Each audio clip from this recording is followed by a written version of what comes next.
The hidden room was quiet, cold, and full of strange machines. Lights blinked on smooth black panels. A table in the center glowed with a soft green light. Marcus had never seen anything like it. Queen Syrixa stood beside him, silent. Two alien scientists entered the room. Their bodies were thin and tall. They wore long robes and strange breathing masks. Marcus sat on the glowing table. What are they going to do? They will take a small blood sample, the Queen replied. And scan your brain, it will not hurt. That's what doctors always say, Marcus muttered. One of the scientists touched a panel.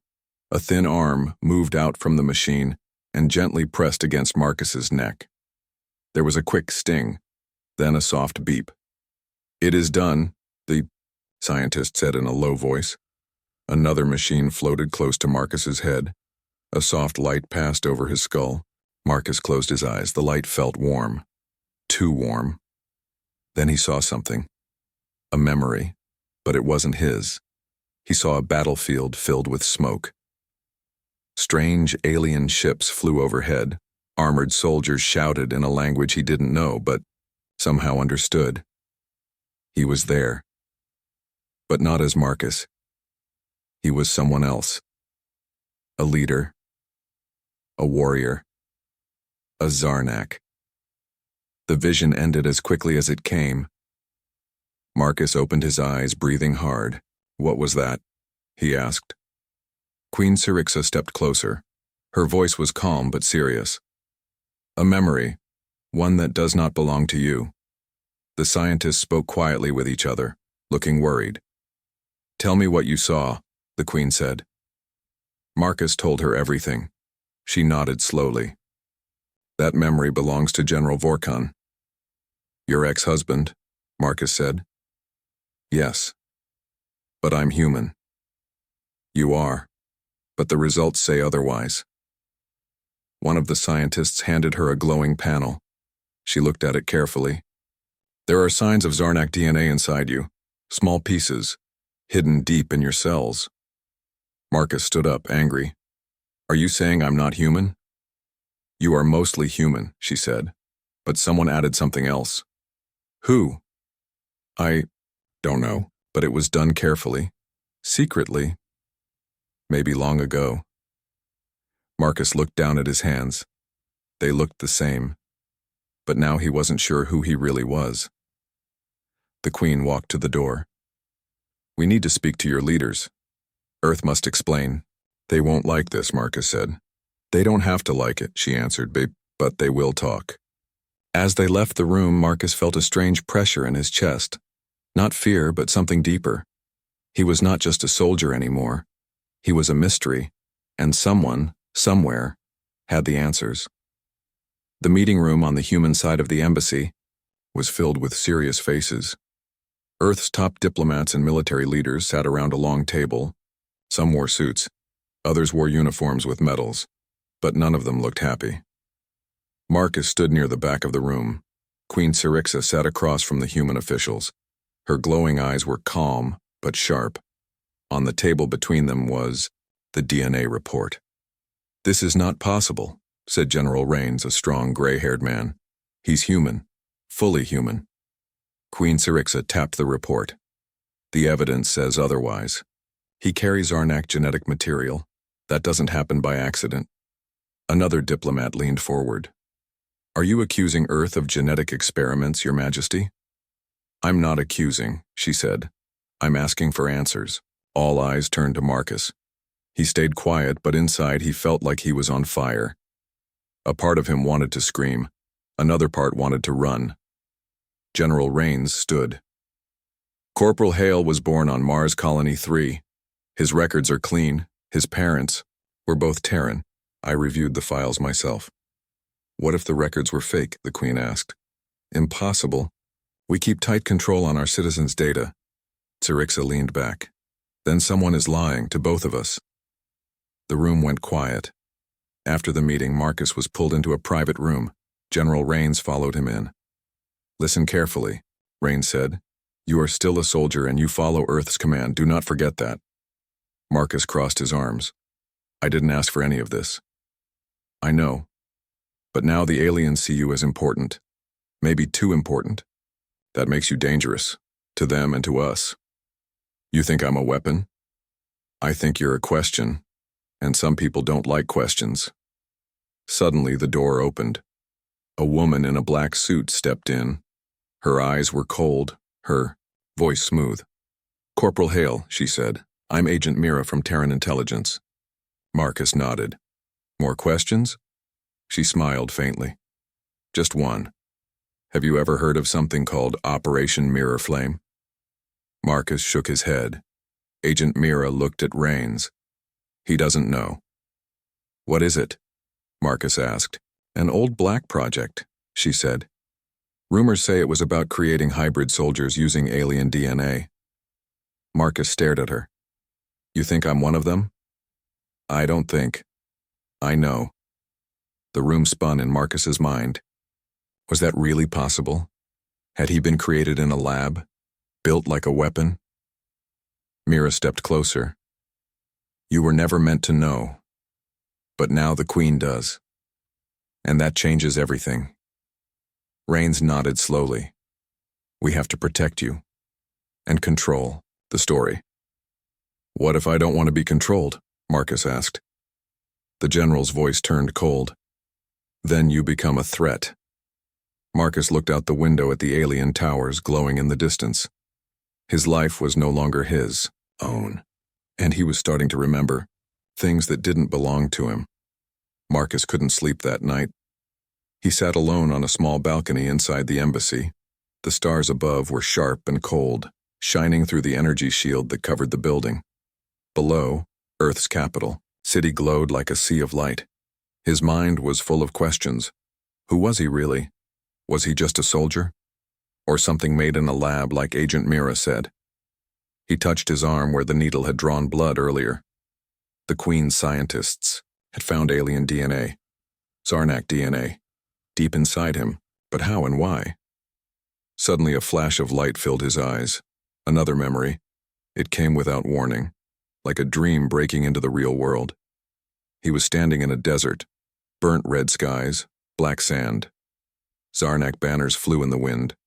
Soldiers marched behind him. He turned and looked in a mirror-like panel, but it wasn't Marcus's face. It was another man, silver skin, 4 glowing eyes, a powerful figure in battle armor, General Vorkan, the Queen's ex-husband. And in the memory, he was smiling. The vision ended, and Marcus gasped for air. Sweat rolled down his face. He grabbed the railing to steady himself. It didn't feel like a dream. It felt real. Too real. Then came a soft voice behind him. "You saw something, didn't you?" Marcus turned. Queen Syrixa stood in the shadows watching him. Her long robe flowed around her like mist. "You're inside my head now?" he asked, half joking. "No," she said. "But I can feel your energy. It changes when your old self comes forward." "My old self?" "Yes," she said, stepping closer. "You're not just carrying his DNA.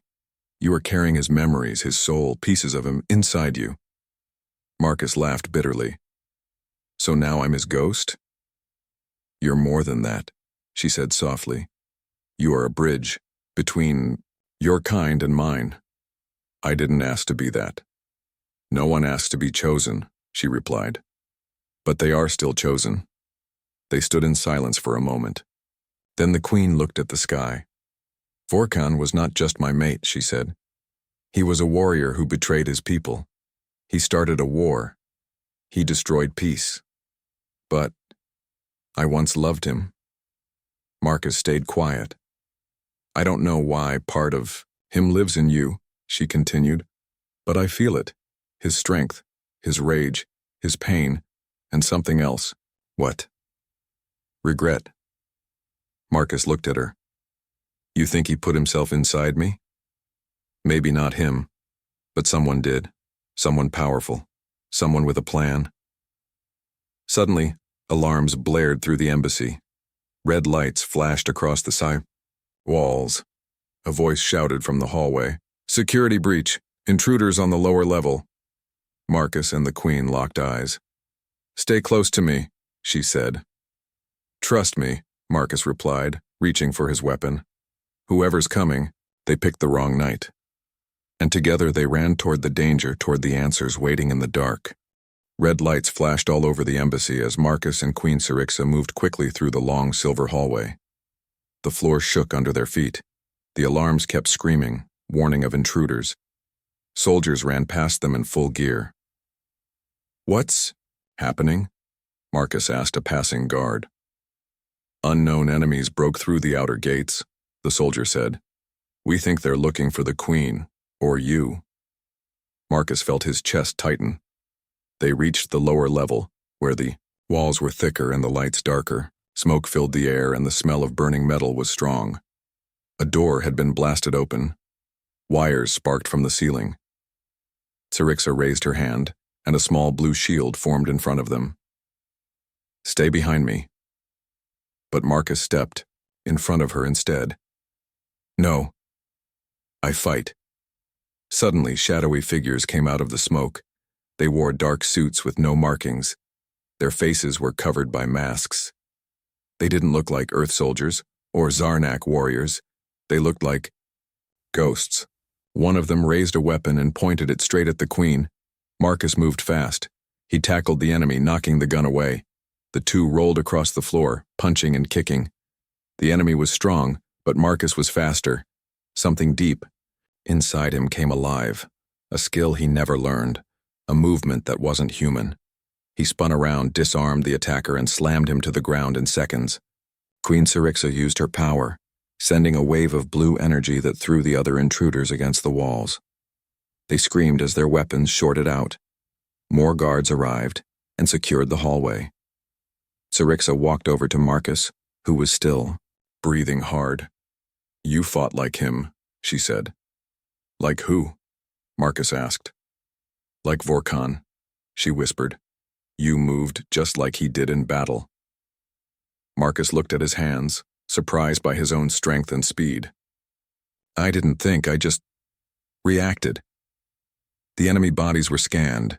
No ID, no names, nothing. "They're not from Earth," one of the guards said. "No records, no signals. They came in silent." Agent Mira entered the room, looking angry. "I warned you this would happen." "You knew they were coming?"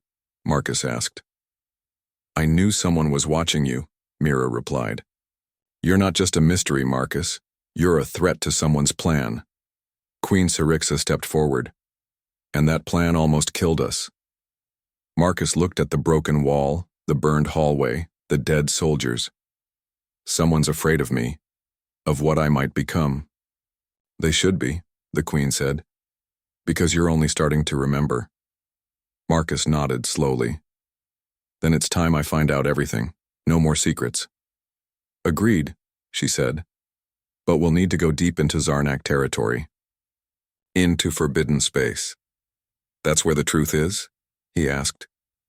"Yes," she replied. "And where the past is waiting." Marcus looked at the stars beyond the broken window. He was ready. 3 days later, Marcus stood inside a Zarnak warship, staring out the wide viewing window. Stars passed like silver sparks as the ship moved faster than light. It was his first time leaving the solar system. Beside him stood Queen Syrixa, silent as always. "We are now entering the outer zone," the ship's pilot announced. "Zarnak forbidden space in 5 minutes." The ship was different from anything Marcus had seen before. It didn't hum like Earth ships. It felt alive, walls pulsing softly like a heartbeat. He wasn't sure if that made him feel safe or nervous. "You've done this trip before?" he asked. "Once," the Queen replied. "Long ago, with him." "You mean Vorkon?" She nodded. "He brought me here to meet someone, a secret keeper, a being older than both our empires." Marcus raised an eyebrow. "What kind of secret?" "One that was never supposed to be repeated. But I believe you are the key to unlocking it." The ship slowed and came out of faster-than-light travel. In front of them was a giant black planet, covered in storms and strange lightning. No lights, no cities, just darkness. The pilot turned. "We have arrived." They landed near a cliff of black rock. No one spoke. Even the air seemed afraid. As they stepped out of the ship, Marcus felt something strange, like pressure in his chest, a whisper in his ear.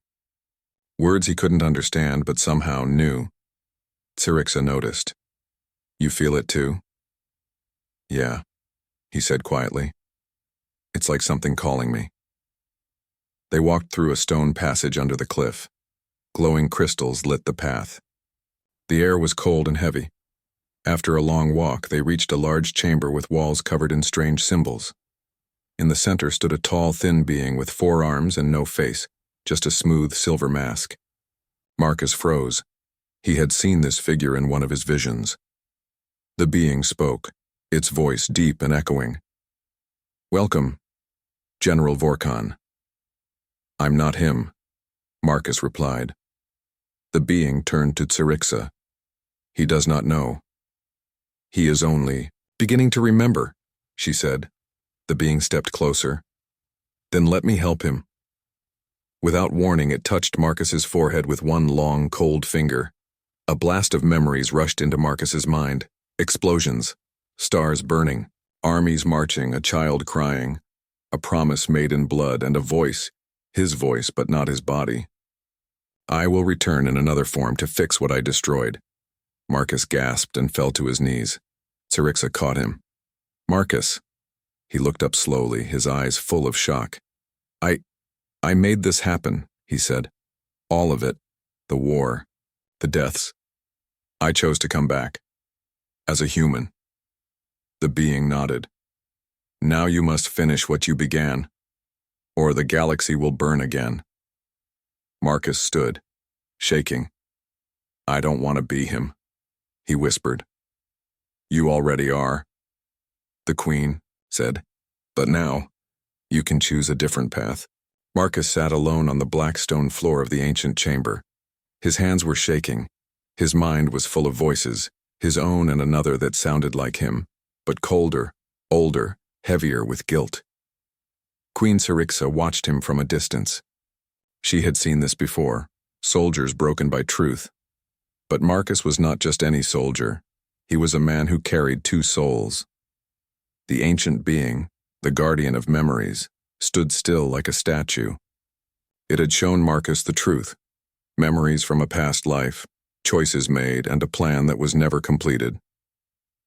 Marcus had once been General Vorkon, a powerful Zarnak leader who started a war, then changed his mind too late. Before dying, Vorkon had used forbidden science to preserve his thoughts, his soul, and send them into a human body, into Marcus. Tsirixa stepped forward. "Do you remember everything now?" "Not everything," Marcus said, standing slowly. "But enough. Then you understand what you must do." He looked at her, his face tired. "You mean stop the war I helped start? Bring peace to 2 sides that still hate each other?" She nodded. "Only you can do that. They will listen to you, because they fear you, or because they still believe in you." Marcus turned toward the ancient being. "Why me? Why bring me back like this?" The being spoke in its deep voice. "Because only a man who once caused great harm can truly understand the price of peace." Marcus laughed bitterly. "I'm not a hero. I'm not even sure I'm human anymore." "You are both," the Queen said. "Human and Zarnak, soldier and leader, past and present." Outside, the sky above the black planet darkened. Strange ships appeared in orbit, Earth's warships and Zarnak cruisers. Both had tracked Marcus's journey. Now they faced each other, ready to fight. "They're here," Tsirixa said. "We don't have much time." Marcus turned to her.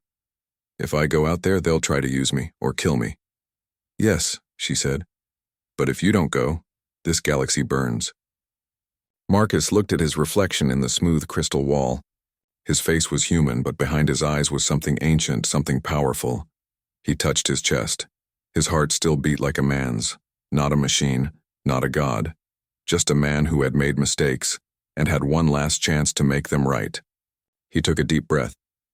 "Call both fleets," he said. "Tell them I'm coming up." "To speak?" the Queen asked. "To decide," Marcus replied. Syrixa placed her hand on his shoulder. "You don't have to do this alone." "I never did," Marcus said quietly. "I just didn't know it before." And as the alarms rang and two mighty forces prepared for war above the planet, Marcus Hale, human soldier, forgotten general, and reluctant savior, walked toward his final test. The command deck of the Zarnak warship was filled with tension. On the giant viewing screen, two massive fleets floated in space. Earth's finest ships on one side, Zarnak cruisers on the other. Weapons were ready. Shields were up. One mistake, and the stars would burn. Marcus stood between both commanders, General Reigns of Earth and High Commander Zorak of the Zarnak Empire. They were speaking through holograms, each surrounded by their own guards, their own fear. "We will not stand down," Reigns barked. "That thing you call a general is one of us. You try to take him, we open fire." "He is not yours," Zorak growled. "He is a criminal of our past, a ghost that must be judged."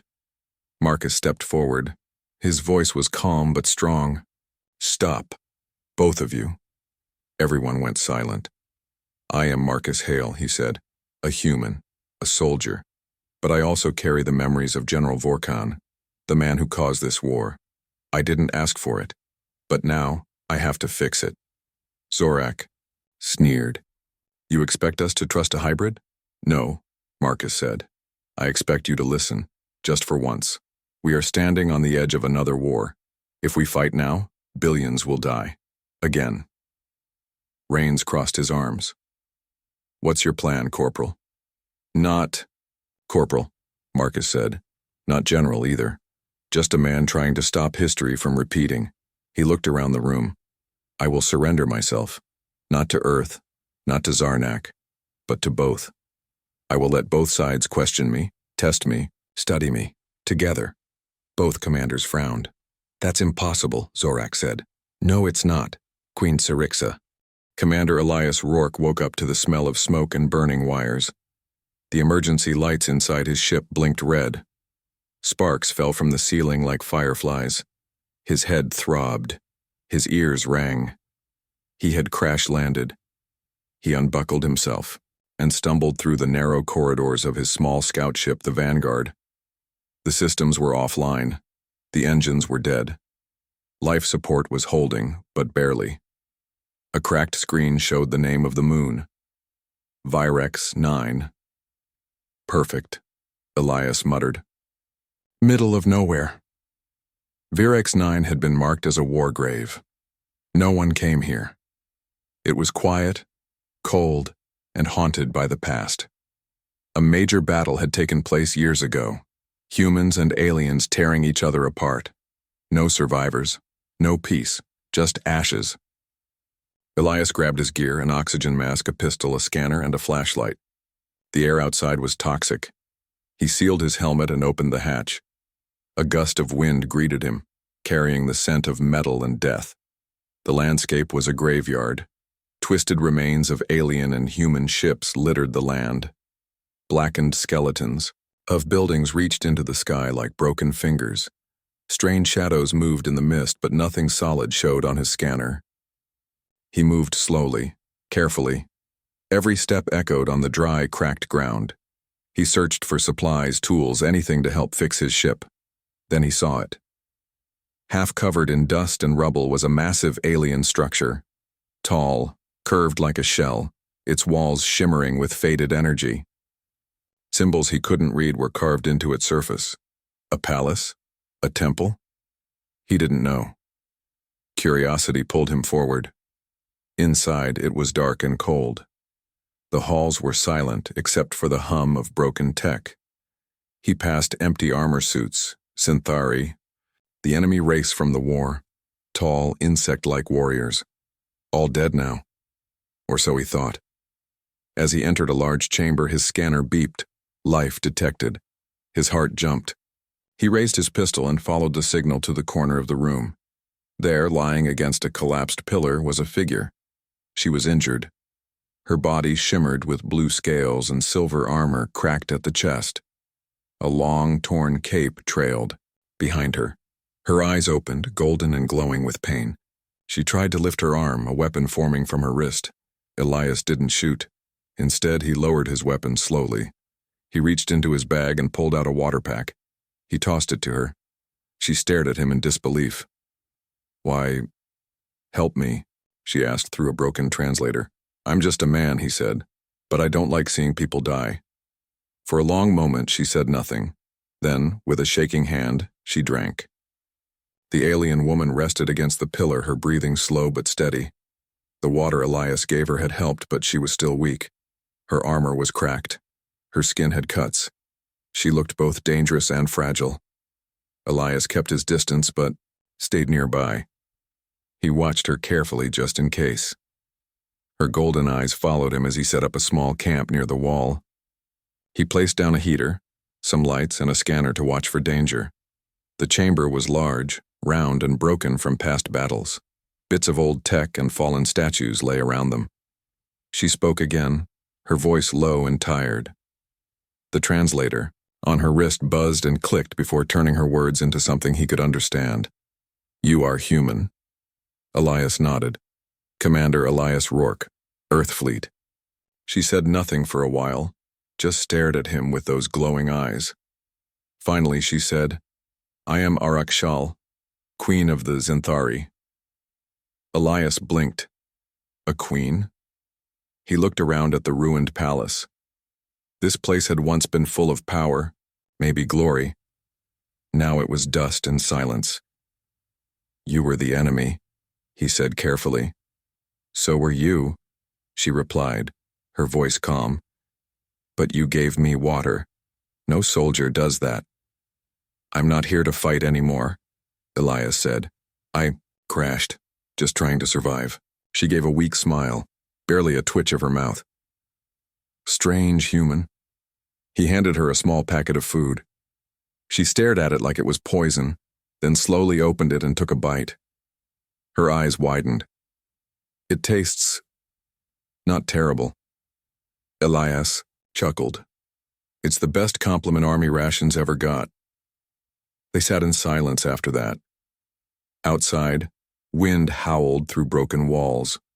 The stars above Virex 9 were cold and bright. This moon was forgotten by both humans and Zenthari, a place of ghosts.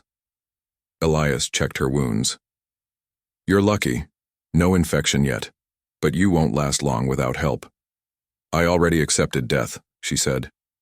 "Well, unaccept it," Elias said. "I'm not burying you out here." She looked at him again, more closely this time. "Why are you like this? No human has ever shown me kindness. Not even once." "I don't know," he said. "Maybe because I've seen too much death. Maybe I'm tired of hating people I never met." She was quiet for a long time. Then she said, "You are strange, Commander Elias Rourke." He smiled. "You can just call me Elias." "Elias," she repeated, testing the name. The heater buzzed softly. The lights flickered. They were two survivors from different worlds, two enemies who had no reason to trust each other. And yet something had begun. Not peace, not friendship, but the first crack in a wall built by years of war.